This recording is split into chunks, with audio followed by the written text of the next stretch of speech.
Tito capítulo 1, do versículo 1 ao versículo 10, nós veremos a missão de Tito em Creta. A Epístola a Tito é uma carta pastoral, semelhante à carta que Paulo escreveu a Timóteo. A Epístola a Tito traz consigo aconselhamento e instruções. Versículo 1.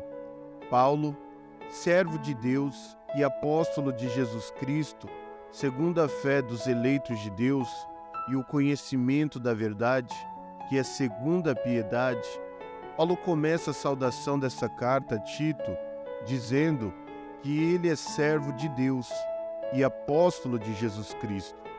Servo no grego significa escravo ou servo voluntário, totalmente dedicado.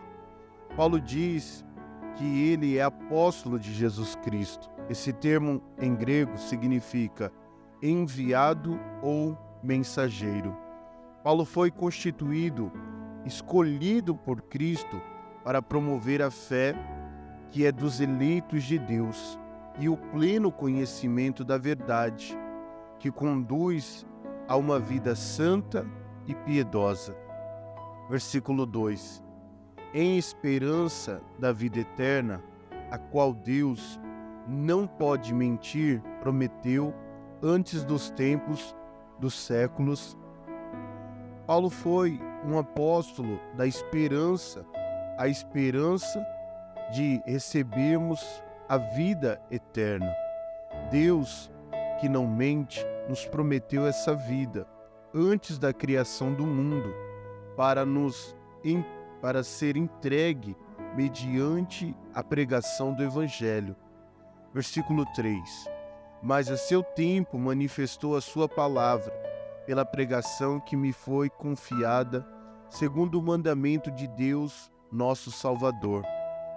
Paulo ele fala que os eternos propósitos de Deus começaram a ser desfrutados pela história deste mundo através da pregação da palavra. Paulo foi apóstolo por mandamento e por mandamento também recebeu a mensagem de Deus, que é a promessa da vida eterna revelada na pregação do Evangelho. Versículo 4.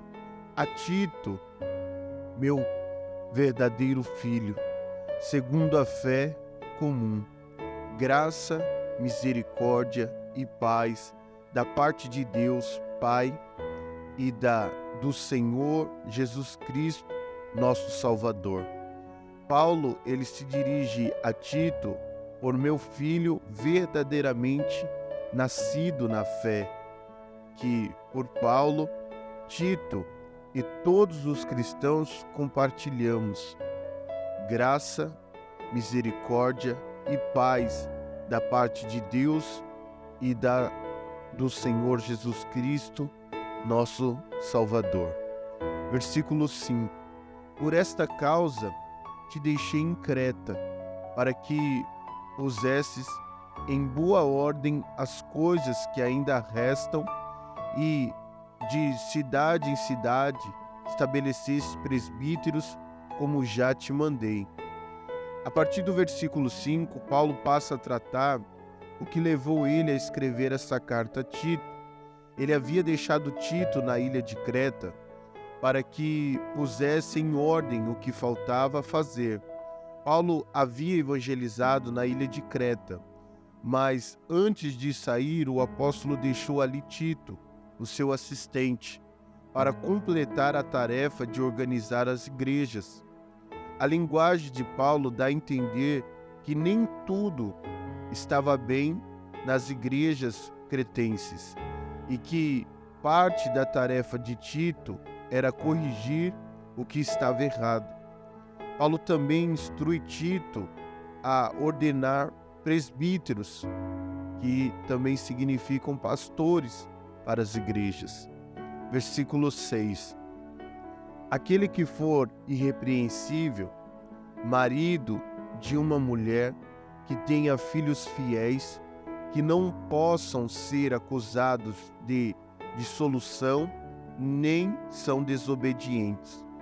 Paulo agora instrui Tito e descreve o tipo de homens a ser escolhidos para este cargo tão importante de presbíteros ou de pastores.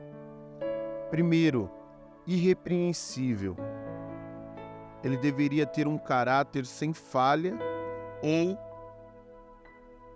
nenhum defeito na sua integridade.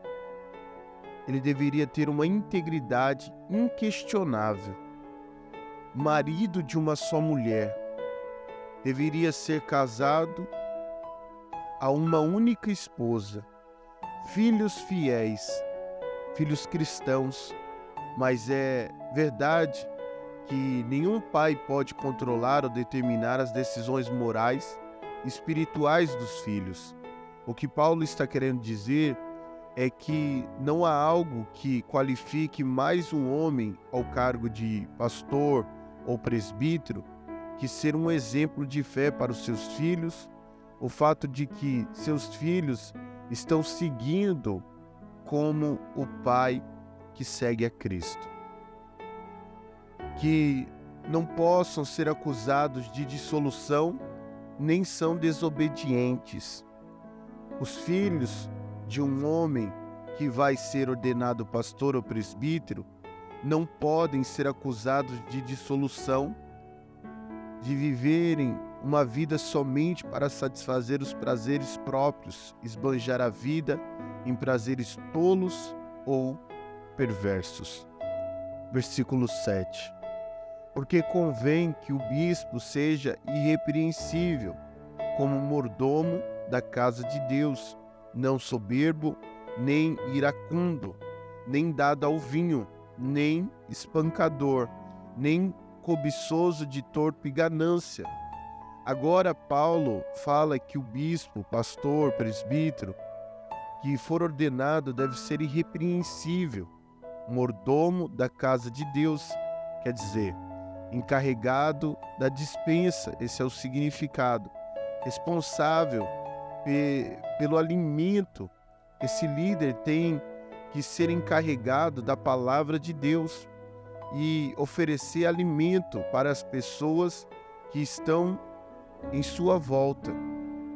O líder deve ser alguém que, através da Bíblia, consegue alimentar as pessoas, não orgulhoso, uma pessoa que se acha melhor do que os outros, que se preocupa só consigo.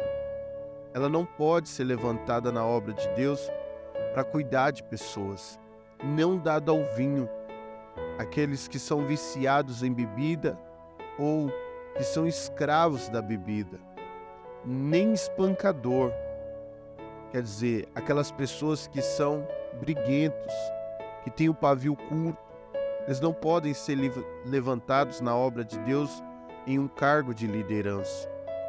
Nem cobiçoso de torpe ganância.